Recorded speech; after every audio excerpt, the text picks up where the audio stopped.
നമസ്കാരം. കരോഷി എന്നുള്ളൊരു വാക്കിനെ കുറിച്ച് കേട്ടിട്ടുണ്ടോ? It's a Japanese term. Death due to overwork. അമിത ജോലി ഭാരം കാരണമുണ്ടാകുന്ന മരണമാണ് കരോഷി. ഇതിപ്പോൾ എന്താണ് പറയാൻ കാരണമെന്നുള്ളത് നിങ്ങൾക്കെല്ലാം വ്യക്തമായിട്ടുണ്ടാവും.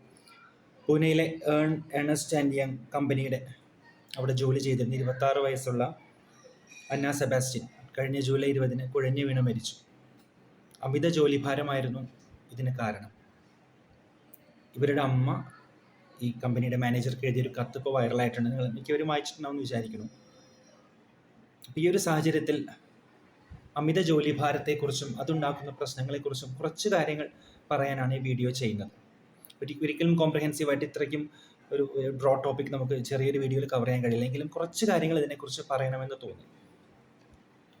പല പല കാരണങ്ങൾ കൊണ്ടാണ് ഈ ഒരു ഓവർവർക്ക് ചെയ്യുന്ന അവസ്ഥ ഉണ്ടാവുന്നത്.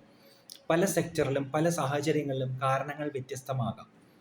ഇപ്പോൾ എൻ്റർപ്രണേഴ്സൊക്കെ IT കമ്പനികളിൽ അതുപോലത്തെ ഒരു IT ഫീൽഡിലുള്ള കാരണങ്ങളായിരിക്കില്ല ചിലപ്പോൾ ഇപ്പോൾ സർക്കാർ മേഖലയിലോ വേറെ ചില സ്ഥലങ്ങളിലോ ഉള്ളത്. പക്ഷേ പലയിടത്തും പല കാരണങ്ങൾ കൊണ്ടാണെങ്കിലും അമിത ജോലിഭാരം എന്നുള്ളതൊരു റിയാലിറ്റി ആണ് എന്നുള്ളത് ആദ്യം അക്സെപ്റ്റ് ചെയ്യുക എന്നുള്ളതാണ് ഈ കാര്യത്തിൽ വ്യക്തിപരമായിട്ടും സമൂഹപരമായിട്ടും നമ്മൾ ചെയ്യേണ്ടത്.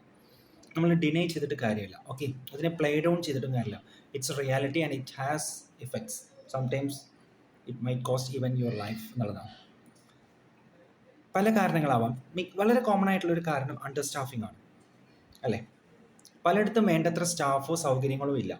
വേണ്ടത്ര സ്റ്റാഫിനെ നിയമിക്കാതെ പകരം ആ ജോലി ഉള്ളവരെ കൊണ്ട് പരമാവധി എടുപ്പിക്കാനുള്ള ഒരു ശ്രമമാണ് പലപ്പോഴും നടക്കുന്നത്. പല കാരണങ്ങൾ കൊണ്ട് നിയമനങ്ങൾ നടക്കുന്നില്ല. ചുവപ്പ് നാടയുടെ പ്രശ്നങ്ങൾ, സാമ്പത്തിക പ്രശ്നങ്ങൾ, വേറെ പല റീസൺസ് കൊണ്ട് നിയമനം നടക്കാതെ ഉള്ളവർക്ക് അവസാനം എല്ലാം കഷ്ടപ്പെട്ട് പണിയെടുക്കേണ്ടി വരുന്നു. അതിൽ തന്നെ ജോലി ചെയ്യുന്നവരെ കൊണ്ട് കൂടുതൽ ജോലി എടുപ്പിക്കുക, ഓടുന്നവനെ ഓടിക്കുക എന്നുള്ള രീതിയാണ് മിക്ക സ്ഥലങ്ങളിലും മാനേജ്മെൻറ്റ് ഫോളോ ചെയ്യുന്നത് എന്നുള്ളതും ഒരു സത്യം തന്നെയാണ്, അല്ലേ? വേണ്ടത്ര സ്റ്റാഫിനെ നിയമിക്കുക, അത് ഉറപ്പാക്കുക എന്നുള്ളത് മാത്രമാണ് ഇതിനുള്ളൊരു പരിഹാരം. രണ്ടാമത്തെ, പലപ്പോഴും ഇത് കൂടുതലും IT ഫീൽഡ് പോലുള്ള മേഖലകളാണ്, target, goal or result oriented അപ്രോച്ചാണ്. ടാർഗറ്റ് മാത്രമാണ് അവരുടെ ലക്ഷ്യം. അതെങ്ങനെ എത്തുന്നു, അതിലെത്താൻ വേണ്ടി ആരൊക്കെ എന്തൊക്കെ സഫർ ചെയ്യേണ്ടി വരുന്നു എന്നുള്ളത് പലപ്പോഴും ഒരു കൺസേണേ അല്ല. പലപ്പോഴും എംപ്ലോയറുടെ മാനേജ്മെൻറ്റിലും എല്ലായിടത്തും ഞാൻ പറയുന്നില്ല, നല്ല എംപ്ലോയേഴ്സും നല്ല മാനേജിങ് ടീമും ഒക്കെ ഉണ്ട്. പക്ഷേ പലയിടത്തും ഇങ്ങനത്തെ ഒരു അവസ്ഥ വരുന്നുണ്ട്, അല്ലേ? അപ്പോൾ എന്തൊക്കെയാണ് ഇതിന് നമ്മൾ ചെയ്യേണ്ടത് എന്നുള്ള കാര്യം നമ്മൾ ആലോചിക്കേണ്ടിയിരിക്കുന്നു. ഇത് പല തലങ്ങളിൽ നമുക്കിതിനെക്കുറിച്ച് പറയാം. ആദ്യമായിട്ട് ആസ് എൻ ഇൻഡിവിജ്വൽ എന്താണ് ചെയ്യാൻ കഴിയുക എന്നുള്ളതാണ് ഞാൻ പറയുന്നത്. ഇത് അതേ പ്രിഫറൻസ് ഓർഡറിലല്ല. ഇൻഡിവിജ്വൽ ആണോ ഫസ്റ്റ് ചെയ്യേണ്ടതെന്ന് വെച്ച് കഴിഞ്ഞാൽ അങ്ങനെ പറയാൻ പറ്റില്ല. പക്ഷേ ഞാൻ ഏറ്റവും താഴത്തെ യൂണിറ്റിൽ നിന്ന് മുകളിലേക്ക് പറഞ്ഞു പോകാനാണ് ശ്രമിക്കുന്നത്, അല്ലേ? ഇതിൽ ഇൻഡിവിജ്വൽ ലെവലിൽ നമ്മൾ ചെയ്യേണ്ടത് ആദ്യമായിട്ട് അവെയർ ആയിരിക്കുക. ഇങ്ങനെ ഒരു കാര്യമുണ്ട്, ഇറ്റ്സ് എ ഡെഫിനിറ്റ് റിസ്ക് എന്നുള്ളതിനെക്കുറിച്ച് അവെയർ ആയിട്ടിരിക്കുക. പിന്നെ സ്വയം മൾട്ടിപ്പിൾ സ്കിൽസും മൾട്ടിപ്പിൾ സോഴ്സസ് ഓഫ് ഇൻകമും കണ്ടുപിടിക്കുക. സ്വയം മാക്സിമം എംപ്ലോയബിൾ ആയിരിക്കാൻ ശ്രമിക്കുക. Don't put all your eggs in one bag എന്ന് പറയാറുണ്ട്. അതായത് നമ്മുടെ ഒരു സോഴ്സ് ഓഫ് ഇൻകം, നമ്മുടെ എംപ്ലോയബിലിറ്റി എന്നുള്ളത് ഒറ്റൊരു ചെറിയ ഇതിൽ മാത്രമായിട്ട് നിർത്താതെ ഒരു മെയിൻ ഫോക്കസ് ഉണ്ടാകുന്നതിൽ തെറ്റില്ല. സ്പെഷ്യലൈസേഷൻ എന്നൊരു തെറ്റല്ല. പക്ഷേ കഴിയുന്നത്ര ചെറിയ രീതിയിലാണെങ്കിലും മൾട്ടിപ്പിൾ സോഴ്സ് ഓഫ് ഇൻകംസും ബാക്കപ്പ് ഓപ്ഷൻസും പ്ലാൻ B, C തുടങ്ങിയവ ഉണ്ടായിരിക്കുന്നത് എപ്പോഴും നല്ലതാണ്, അല്ലേ? നമ്മൾ തന്നെ രക്ഷിക്കാൻ ശ്രമിക്കണം കുറേ. പിന്നെ എക്സ്പെക്റ്റേഷൻസ്, വരുമാനത്തിൻ്റെ കാര്യത്തിലാണെങ്കിലും സോഷ്യൽ സ്റ്റാറ്റസിൻ്റെ കാര്യത്തിലാണെങ്കിലും നമ്മുടെ എക്സ്പെക്റ്റേഷൻസിനെ കുറിച്ച് നമ്മൾ അവെയർ ആയിരിക്കണം. നമ്മുടെ എക്സ്പെക്റ്റേഷൻസ് കൂടും തോറും അത് മീറ്റ് ചെയ്യാനുള്ള നമ്മുടെ സ്ട്രഗിൾസും കൂടും.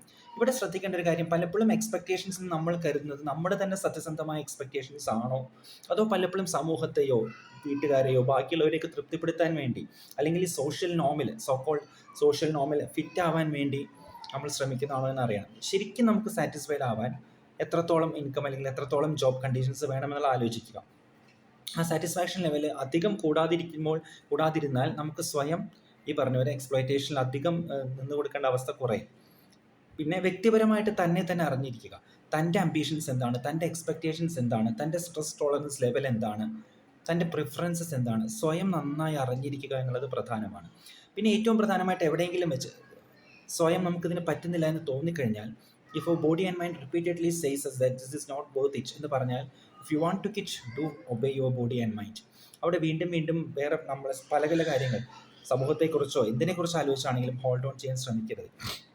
and your body and mind says something repeatedly, more often than not it tends to be right എന്നുള്ളതാണ്, അല്ലേ? അപ്പം അങ്ങനെ ക്വിറ്റ് ചെയ്യേണ്ട അവസ്ഥ വന്നാൽ ക്വിറ്റ് ചെയ്യുക. ചുവരുണ്ടെങ്കിൽ മാത്രമേ ചിത്രം എഴുതാൻ കഴിയുകയുള്ളൂ. ജോലി പ്രധാനമാണ്, അതിനേക്കാൾ പ്രധാനമാണ് ജീവൻ എന്നുള്ളത്. ഇനി ഫാമിലിയുടെയോ സൊസൈറ്റിയുടെയോ ഭാഗത്ത് നോക്കുമ്പോൾ അഗെയിൻ അവയർനെസ് എന്നുള്ളതൊരു കോമൺ തിങ് ആണ്, എല്ലായിടത്തും ഉണ്ട്. രണ്ടാമത് പ്രഷറൈസ് ചെയ്യാതിരിക്കുക. സമൂഹമാണെങ്കിലും ഫാമിലി ആണെങ്കിലും ബാക്കി ഏത് സെറ്റപ്പ് ആണെങ്കിലും ഒരു വ്യക്തിയെ എക്സ്ട്രാ സ്ട്രെയിൻ ചെയ്യാനോ പറ്റാത്ത രീതിയിൽ സ്ട്രെയിൻ എടുക്കാനോ സ്വയം ബേൺ ഔട്ട് ചെയ്യാനോ പ്രഷറൈസ് ചെയ്യാതിരിക്കുക. ആൻഡ് ഇഫ് അവരെപ്പോഴെങ്കിലും ഇത് പറ്റുന്നില്ല, ക്വിറ്റ് ചെയ്ത് വരണമെന്നുള്ള ആഗ്രഹം പറയുകയാണെങ്കിൽ ഓഫർ ദം ഫുൾ സപ്പോർട്ട്. ഈ ഒരു കേസിൽ അങ്ങനെ ഉണ്ടായെന്നല്ല ഞാൻ പറഞ്ഞു, ഈ ഒരു കേസിനെ കുറിച്ചല്ല കേട്ടോ ഞാൻ പറയുന്നത്, ജനറലായിട്ട് പറയാണ്. ഈ കേസിൽ അങ്ങനെ ഒന്നും ഉണ്ടായതായിട്ട് എൻ്റെ അറിവിലില്ല. പാരൻസ് ഒക്കെ ഫുൾ സപ്പോർട്ടീവ് തന്നെയായിരുന്നു, അത് എടുത്ത് പറയുന്നു കേട്ടോ. ഈ പറയുന്നതിന് ഈ കേസുമായിട്ട് ചേർത്ത് വായിക്കരുത്. ഓക്കെ, അപ്പോൾ സപ്പോർട്ട് ചെയ്യുക, പിന്നെ സംസാരിക്കുക, അവരുമായിട്ട് കീപ്പ് ഇൻ ടച്ച് ആയിരിക്കുക. ഒരുപാട് പ്രഷർ അനുഭവിക്കുന്നുണ്ട് നമ്മുടെ യങ് വർക്കേഴ്സ് അല്ലേ, യങ് ആൾക്കാർ. അപ്പോൾ അവർ മെയിൽസ് ആണെങ്കിലും ഫീമെയിൽസ് ആണെങ്കിലും ആരാണെങ്കിലും അവർക്കും പ്രശ്നങ്ങളുണ്ട്. അവരത് പറയുമ്പോൾ പറയാതെ തന്നെ അറിയാൻ കഴിഞ്ഞാൽ നല്ലത്. ഇനി അവർ പറയുകയാണെങ്കിൽ മേക്ക് ദ അറ്റ്മോസ്റ്റ്, അവർക്ക് പറയാനുള്ള സാഹചര്യം പരമാവധി ഒരുക്കുക. അവരത് പറയുകയാണെങ്കിൽ അവർ എമ്പതിയോടുകൂടി കേൾക്കുക, കഴിയുന്നത്ര സൊല്യൂഷൻസ് ഓഫർ ചെയ്യുക. അവരുടെ ജോലി അല്ലെങ്കിൽ സോഴ്സ് ഓഫ് ഇൻകമിൽ കുറച്ച് നാളത്തേക്ക് അവർക്ക് ക്വിറ്റ് ചെയ്യേണ്ടി വന്നാലും തങ്ങൾ അവരുടെ കൂടെ ഉണ്ട് എന്നുള്ളത് പറയുക. അല്ലാതെ ക്വിറ്റ് ചെയ്യാനായിട്ട് അവർ പറയുമ്പോൾ നമ്മൾ അവരെ ഫോഴ്സ് ചെയ്ത് കമ്പൽ ചെയ്യാൻ, അവിടെ തന്നെ തുടരാൻ കമ്പൽ ചെയ്യരുത്. ഓക്കെ, അത് ഡിസ്ഫങ്ഷണൽ മാരേജസിലും ഈ ഒരു കാര്യം ബാധകമാണ്. പലപ്പോഴും എന്താ പറയുക, അവിടുന്ന് നിർത്തി പോരാൻ ആഗ്രഹം ഉണ്ടെങ്കിലും കുടുംബത്തിനെയും മറ്റ് സമ്മർദ്ദ കാരണം തുടരേണ്ടി വരുന്ന അവസ്ഥ ഉണ്ടാവാറുണ്ട്. ഓക്കെ, ബാക്കിൽ കുട്ടികളുടെ കരച്ചിലുണ്ട്, ഹോസ്പിറ്റലാണ്, പ്ലീസ് ബിയർ വിത്ത് ഇറ്റ്. ഇതൊരു ഐഡിയൽ ഷൂട്ടിംഗ് സിറ്റുവേഷൻ അല്ല, ഞാൻ മുമ്പും പറഞ്ഞിട്ടുണ്ട്. കണ്ടതിൽ ശ്രദ്ധിക്കാം, നമുക്ക് ബാക്ക്ഗ്രൗണ്ട് നോയ്സ് അവിടെ നടക്കട്ടെ, കുട്ടികളുടെ കരച്ചിലല്ലേ, ഇറ്റ് ഹാപ്പൻസ്.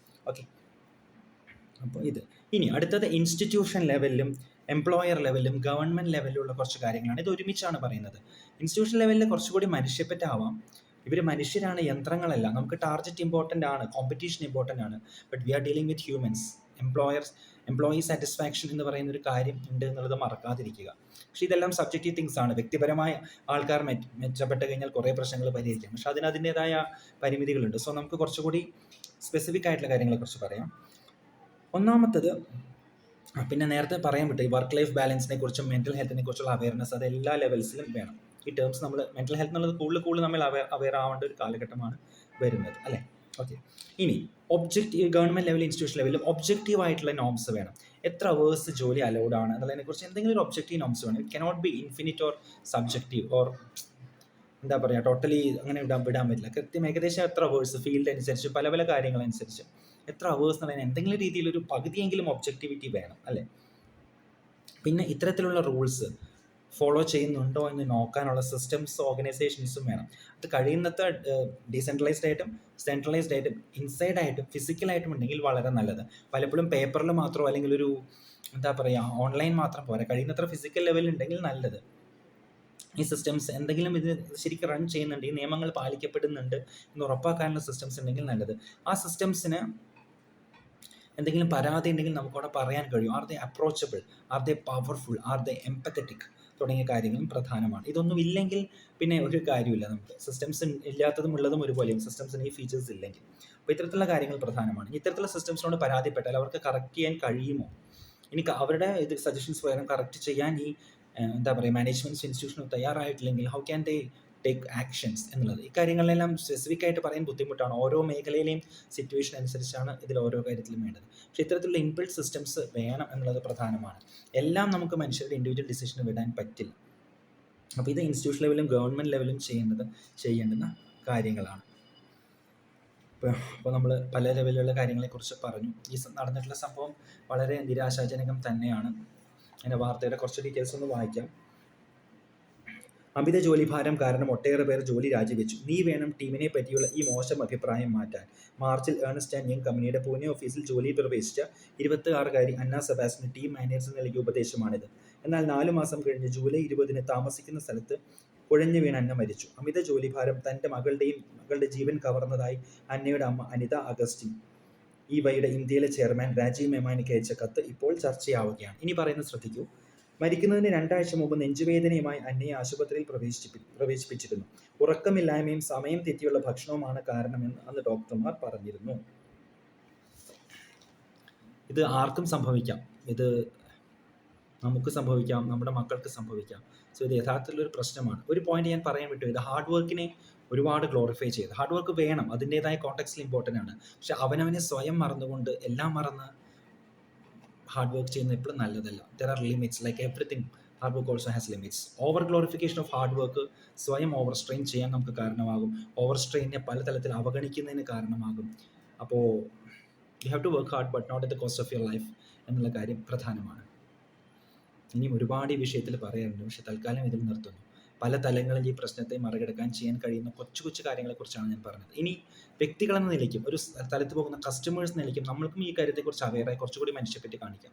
അത് ചില ഫീൽഡുകളിൽ അത് ഡയറക്റ്റ്ലി പറ്റും, ചിലതിൽ അത്ര പറ്റില്ല. ഇപ്പം ഞങ്ങളുടെ മേഖലയിലാണെങ്കിൽ ഞങ്ങൾ കണ്ടിന്യൂസ് ഡ്യൂട്ടി ചെയ്തിരിക്കുമ്പോൾ ഇപ്പോൾ ഡിസ്ചാർജ് സമ്മറിയൊക്കെ എഴുതാൻ ഉച്ചയായി, ഇപ്പോൾ നമ്മൾ ഭക്ഷണം പോലും കഴിച്ചിട്ടില്ലെങ്കിൽ നമ്മൾ ഭക്ഷണം കഴിച്ച് ഡോക്ടർ ഭക്ഷണം കഴിച്ചിട്ട് എഴുതിയാൽ മതി എന്ന് പറഞ്ഞിട്ടുള്ള ആൾക്കാരുണ്ട്.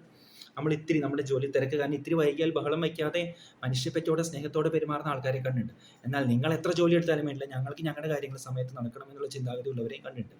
ഞങ്ങളുടെ മേഖലയിൽ ഇത് എനിക്ക് ഇങ്ങനത്തെ ഉദാഹരണങ്ങളാണ് പറയാൻ കഴിയും. പക്ഷേ ഏത് മേഖലയിലാണെങ്കിലും നമുക്ക് സർവീസ് പ്രൊവൈഡ് ചെയ്യുന്ന ഒരു മനുഷ്യരാണ്, അവരുടെ കാര്യങ്ങളോട് മനസ്സിലാക്കുക. അപ്പോൾ ഒരു ഉദാഹരണത്തിന് നമ്മളൊരു ആമസോൺ അല്ലെങ്കിൽ ഫുഡ് ഓർഡർ ചെയ്ത് സ്വിഗ്ഗിയിൽ അയാൾ എത്താൻ കുറച്ച് വൈകി, അയാൾ നമ്മുടെ ട്രാഫിക് വഴി ഓടിച്ചാണ് വരുന്നത്. 11 റൂൾസ് ഫോർ ലൈഫ് എന്നുള്ള ബുക്കിൻ്റെ തുടക്കത്തിൽ ചേതൻ ഭഗത് ഇങ്ങനെ ഒരു സിനാരിയോ പറയുന്നുണ്ട്. അപ്പോൾ അത് മനസ്സിലാക്കുക. അപ്പോൾ എല്ലാ മേഖലയിലും മനുഷ്യരാണ് വർക്ക് ചെയ്യുന്നത്, അവർക്കും പ്രശ്നങ്ങളുണ്ട്, അവരും സ്ട്രെയിൻഡ് ആണ് എന്നുള്ള കാര്യങ്ങൾ മനസ്സിലാക്കുക. ഇതിന് എല്ലായിടത്തും ഒരു കോമൺ റൂളില്ല, പക്ഷേ നമ്മുടെ ഈ ബേസിക് കാര്യങ്ങൾ നമ്മുടെ മനസ്സിലുണ്ടെങ്കിൽ സാഹചര്യത്തിനനുസരിച്ച് അത് ഉപയോഗിക്കാൻ നമുക്ക് കഴിയും. ഒരുപാട് ഇനിയും പറയാനുള്ള ഒരു ടോപ്പിക്കാണ്. തൽക്കാലം ഞാൻ ഇത്രയും പറഞ്ഞു നിർത്തുന്നു. ഇനി ആർക്കും ഈ ഒരു അവസ്ഥ ഉണ്ടാവാതിരിക്കട്ടെ എന്ന് ഞാൻ ആഗ്രഹിക്കുന്നു. വേറെ എന്താ പറയാൻ കഴിയും?